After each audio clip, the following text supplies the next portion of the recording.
तोड़ने से पहले एक नियम है कि बेलपत्र के पत्र को वृक्ष से जब तोड़ा जाता है तो सबसे पहले उसको मंत्र दिया जाता है। क्या कहा जाता है? ओम नमः शिवाय। बेलपत्र के पत्र को पेड़ पे से जब तोड़ा जाता है तो ओम नमः शिवाय का नाद किया जाता है। और बेलपत्र के पत्र में, इसमें तो वो नहीं है गूठी, बेलपत्र का जब पत्ता टूटता है तो यहाँ एक गूठी आ जाती है। देखा है आप लोगों ने? जम के तो बोलो, देखा है? तो बेलपत्र के पत्र में जो गूठी होती है उसको भी जब तोड़ा जाता है, उस गूठी को जब अलग किया जाता है तब भी शिव मंत्र उसको दिया जाता है। ओम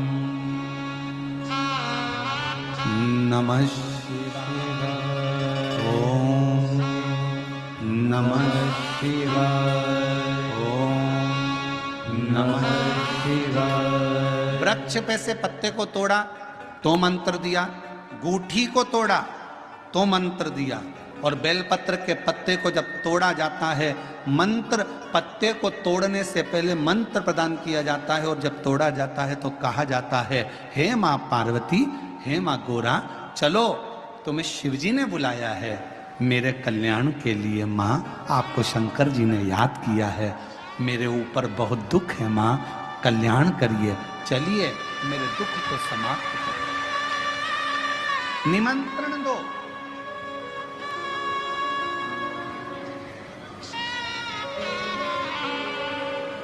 पहले नंबर पर क्या देना है बेलपत्र के पत्र को तोड़ने से पहले? जम के बोलो, मंत्र। दूसरे नंबर पर क्या देना है बेलपत्र के पत्र को चलने का? जम के बोलो, निमंत्रण। मां पार्वती जी से कहो, हे मां गोरा, हे मां पार्वती, हे मां चलिए, आपको शिव जी ने याद किया है। मां, हे मां पार्वती, हे मां गोरा, मेरे कल्याण के लिए, मेरे दुख को दूर करने के लिए, मेरी तकलीफों को हरने के लिए, हे मां गोरा, मेरे कष्ट को समाप्त करने के लिए, मां गोरा, मेरा भंडार भरने के लिए आपको शिव जी ने याद किया है, निमंत्रण दो।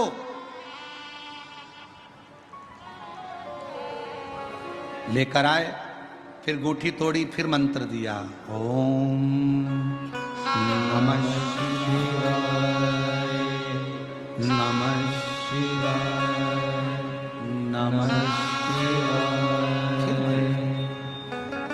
अब गुरुजी ने पूछा कि तुमने मंत्र दिया? नहीं। तुमने निमंत्रण दिया? नहीं।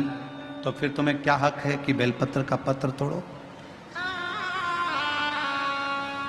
शिव महापुराण की कथा तो कितनी बड़ी बात कहती है, बेल पत्र के पत्र को सीधे पेड़ में से तोड़ कर लेकर आना चाहिए। बेल पत्र की डंडी, कई माताओं की, कई भाइयों की आदत थी, बड़ी सी डंडी होती है, उसको वहां से काट लिया, तोड़ लिया, पूरी की पूरी डंडी तोड़ कर लिया है, फिर घर पर आकर उसमें से पत्तियां तोड़ ली, जो डंडी थी उसको पटक दिया। ना ना ना, ये गलत है, ये गलत है। वृक्ष से पत्तों को निमंत्रण देकर फिर तोड़ा जाता है, और फिर लेकर आकर दूठी तोड़ते समय भी शिव मंत्र को दिया जाता है। कुछ नियम है बेलपत्र के भी, उसको धारण करना चाहिए। कुछ जैसे डॉक्टर की गोली खाने के भी नियम होते हैं। डॉक्टर साहब लिखते हैं कि सुबह ये गोली लेना, शाम को ये लेना, ये भोजन के पहले लेना, ये भोजन के बाद लेना, और सुनो, इसको गर्म दूध से ले लेना, इसको पानी से ले लेना। अब मालूम पड़े तुमने सोचा कि मैं एक काम करती हूँ, कहाँ मेरा टाइम बर्बाद करूंगी, सुबह लो, शाम को लो, दोपहर में लो, तो तुमने सारी गोली एक साथ खा गई, और फिर डॉक्टर के पास गई, डॉक्टर साहब मेरे को तो आराम ही नहीं लग रहा, मैंने 3 बार 15 दिन से गोली खा रही हूँ, 10 दिन से गोली खा रही हूँ। डॉक्टर साहब ने पूछा, गोली खा रही हो तो क्या तुमने नियम धारण करा?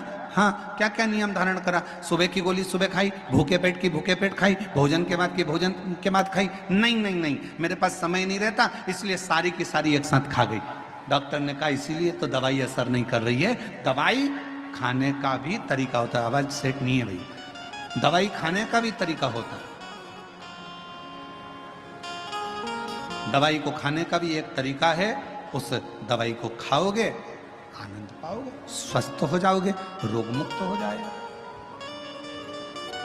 तो दवाई के खाने का भी तरीका है। उसी तरह गुरु कह रहे हैं, संत ने कहा कि तुमने गलती करी, तुमने करी।